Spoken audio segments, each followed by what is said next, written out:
আগামী মাসে চীনা প্রেসিডেন্ট শি জিনপিংয়ের প্যারিস সফরের কথা রয়েছে।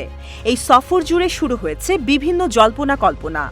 একই সাথে ইউরোপ এবং চীনের রাজনৈতিক মঞ্চে যেন নতুন নাটকের অবতারণা। তবে মধ্য ও পূর্ব ইউরোপীয় দেশগুলিতে শি জিনপিংয়ের প্রত্যাশিত সফর চীন ইউরোপ সম্পর্কের গতিশীলতার জন্য কম উল্লেখযোগ্য হবে না।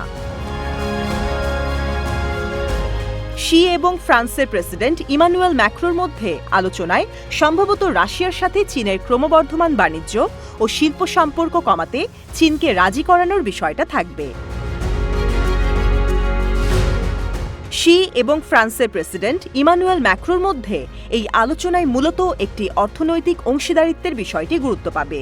আর এই অর্থনৈতিক অংশীদারিত্বের ফলে পশ্চিমা সরকারগুলি হয়তো ইউক্রেন রাশিয়া যুদ্ধে রাশিয়ার সামরিক শক্তির সীমিতকরণের কথা ভাবছে। তবে ব্রাসেলস এই সফরকে খুব ভালোভাবে নিচ্ছে বলে মনে হচ্ছে না।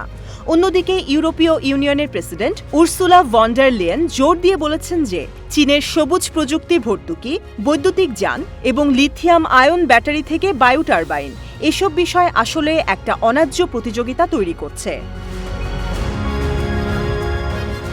প্যারিস থেকে অনিবার্য রাজনৈতিক চাপের ভারসাম্যহীনতা হিসেবে এবং ব্রাসেলস থেকে অর্থনৈতিক হুমকির মধ্যে শি তার ইউরোপীয় সফরের সময় হাঙ্গেরি এবং সার্বিয়া সফর করার পরিকল্পনা করেছেন বলে জানা গেছে।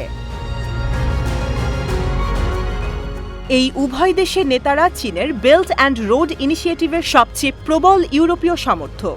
গত বছর চীনের তৃতীয় বেল্ট অ্যান্ড রোড সম্মেলনে হাঙ্গেরির প্রধানমন্ত্রী ভিক্টর অরবান এবং সার্বিয়ার রাষ্ট্রপতি আলেকজান্ডার ভুসিক ছিলেন দুই ইউরোপীয় রাষ্ট্রপ্রধান, যেখানে রাশিয়ার রাষ্ট্রপতি ভ্লাদিমির পুতিনও উপস্থিত ছিলেন।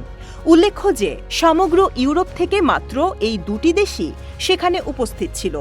তবে এই দুই দেশের ওপরে ইতিমধ্যে অনেক চাপ এসেছে। কিন্তু হাঙ্গেরি ও সার্বিয়া চীনের সঙ্গে সম্পর্ক গড়ে তোলার ব্যাপারে অটল রয়েছে। চীনের সিইসি সহযোগিতা প্রক্রিয়া থেকে আসা সবচেয়ে হাই প্রোফাইল প্রকল্পগুলোর মধ্যে একটি হল সার্বিয়ার রাজধানী বেলগ্রেডকে বুদাপেস্টের সাথে সংযুক্ত করার জন্য একটি উচ্চ গতির রেলপথ। প্রকল্পটি অবশ্য ইইউ এর পলিসি দ্বারা আটকে দেওয়া হয়েছে। এছাড়াও এটাতে খরচের মাত্রা অনেক বেশি হতে পারে, সেরকম ঝুঁকির সম্ভাবনাও রয়েছে।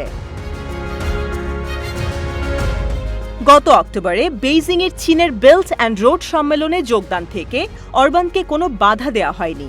এ সময় হাঙ্গেরির নেতা বেশ কয়েকটি অর্থনৈতিক চুক্তিতে স্বাক্ষর করেছিলেন।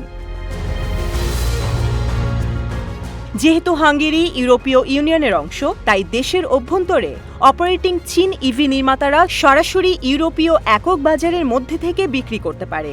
এটি যে কোনো সম্ভাব্য শুল্ক এড়াবে, যা ইইউ এর চীনা ইভি আমদানিতে ভর্তুকি বিরোধী তদন্ত থেকে বেরিয়ে আসতে পারে।